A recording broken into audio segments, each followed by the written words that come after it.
Single dad sees a poor blind girl abandoned at the bus stop. The truth left him stunned. It was a cold Tuesday morning when everything changed. Not just for one man, but for an entire community that had forgotten what it meant to truly see another human being. What started as an ordinary commute became a moment that would be talked about for years.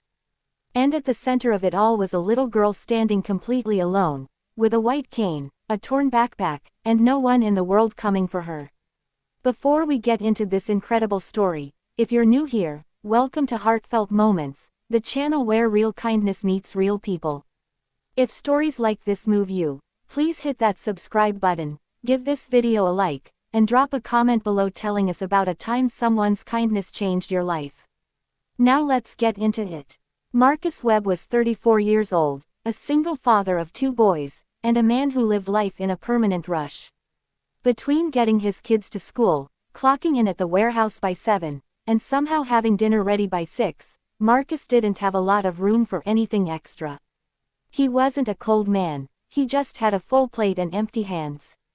That morning, he dropped his boys off early and took the Route 9 bus downtown.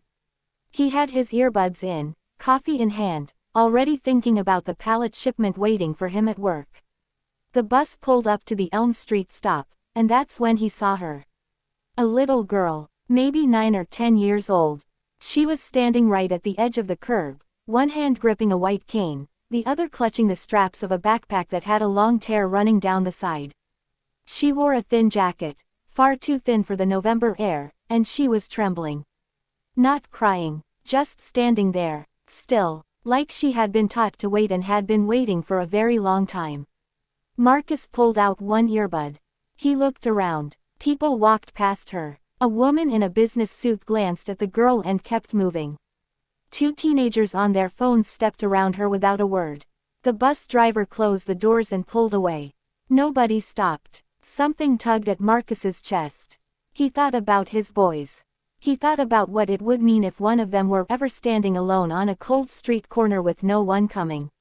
He stepped off the curb and walked toward her. "Hey, sweetheart," he said softly, crouching down to her level. "Are you okay? Are you waiting for someone?" The girl turned her face toward his voice. Her eyes were still, the kind of still that told him she truly couldn't see. "I'm waiting for my grandma," she said quietly. "She was supposed to meet me here after school. But school let out early today." Marcus looked at his watch. It was 7:20 in the morning. Something didn't add up. "How long have you been out here?" he asked. She thought about it. "Since last night," she whispered. The words hit him like a wall. Since last night, this child had been standing, or sitting, or shivering, at this bus stop since the night before. Alone, in the cold, and not a single person had stopped long enough to help her. Marcus sat down right there on the concrete beside her. He offered her the rest of his coffee to warm her hands, which she accepted with a shy smile. He gently asked her name. It was Lily, and whether she had a phone number for her grandma. Lily reached into her backpack and pulled out a crumpled piece of paper with a number written in big, shaky handwriting. It looked like a child had written it herself, maybe in a moment of preparation, just in case. Marcus called the number. It rang 4 times and went to voicemail. He called again. This time, a frail woman's voice answered, panicked and breathless.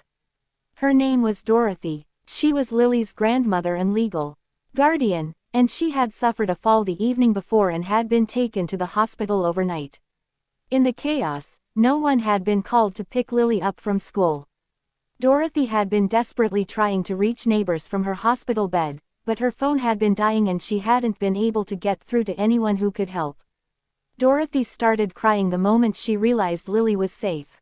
"I thought something terrible had happened to her," she sobbed. "I prayed all night. I just prayed someone good would find her." Marcus stayed with Lily for the next 2 hours. He called his boss, explained the situation, and took a personal day without a second thought. He bought Lily a warm breakfast at the diner across the street, pancakes with extra syrup, which made her laugh for the first time. He sat across from her and listened as she told him about her school, her favorite book, and how her grandma read to her every night before bed. When Dorothy was discharged from the hospital later that morning, Marcus drove Lily there himself. The reunion was quiet and beautiful. Dorothy held Lily's face in both hands, tears streaming down her cheeks, whispering thank you over and over again into the little girl's hair.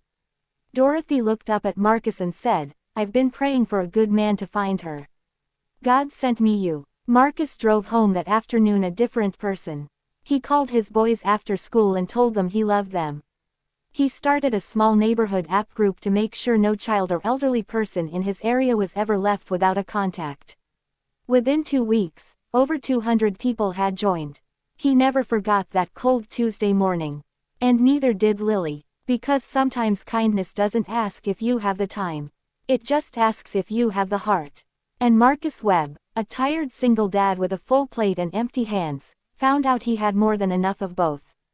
Spread kindness today. You never know who's been waiting for it since last night.